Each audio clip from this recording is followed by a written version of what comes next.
Eto na nga, kasi painit ng painit ang mga comments tungkol sa hugot ni Miss Agatha sa promotion ng mister niya. O ito, basahin natin isang comment. Agree daw kay Jason si Maren Corpus Espino. Sabi niya, aanhin mo ang promotion kung araw-araw naman akong hindi mapakali sa kakaisip. Totoo yan. Ibig sabihin, may pagkaselosa pala Peace of siya. mind. Oo. Peace of mind. Yes, at salamat sa mga comments niyo, guys. Dahil dyan, sure prize! Meron kayong 1,000 pesos na blessing. Siyempre, may message kayo ng team namin para maklaim nyo ang inyong mga sure prize. Oh, yun naman pala. Thank you, mga tiktropa. Dahil first time ni Miss Rupa Gutierrez dito sa TikTok Lock, hindi tayo papayag na hindi ma-experience ang ating pasabog ng ating Buwisit Blaster. Kaya naman, oras na para sa... Sang Talong, Sang Sabog!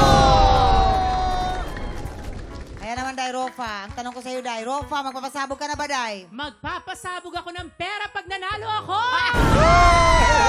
Kailangan tama Sige na, tayo. Day. Upo ka na dito, Day. Siyempre, nanonood si Tita Annabel. Parang hindi kasya yung legs ko dito. Pati yung mami mo, da, Annabel. Oh, ay, eto na ang iyong unang sang tanong. Okay. Okay.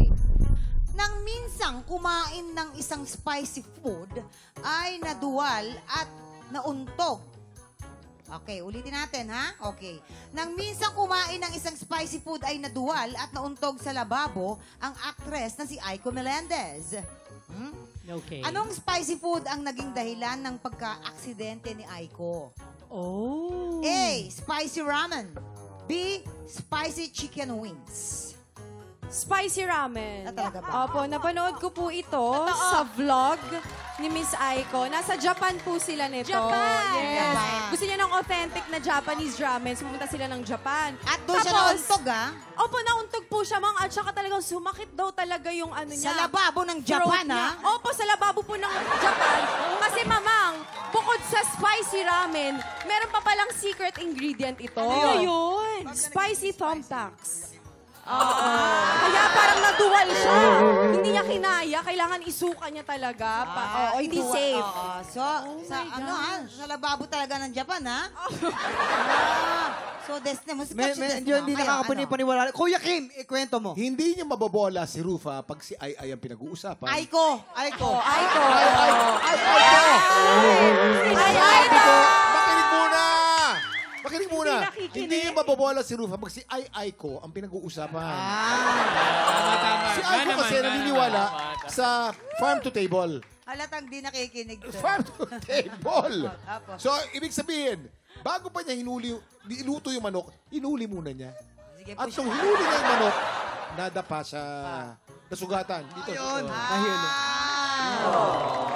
Yan ang storya ni Ay ko. Aiko. Hindi nakikinig eh. So, Rupa, ano sa tingin mo? Spicy ramen or spicy chicken wings? Alam mo, mas tama si Faith.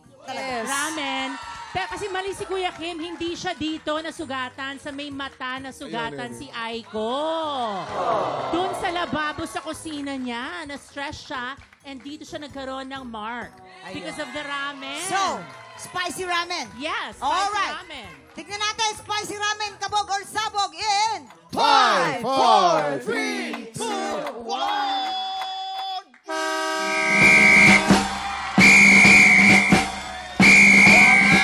Spicy ramen. O, bongga. Tapos, alam nyo ba, kinailangan palang tahiin, ano? Tahiin. Tiktropa, pinanood mo hanggang sa dulo itong video na ito? Abay, very good ka. For more happy time, watch more TikTok Lock videos on our official social media pages and subscribe to GMA Network official YouTube channel.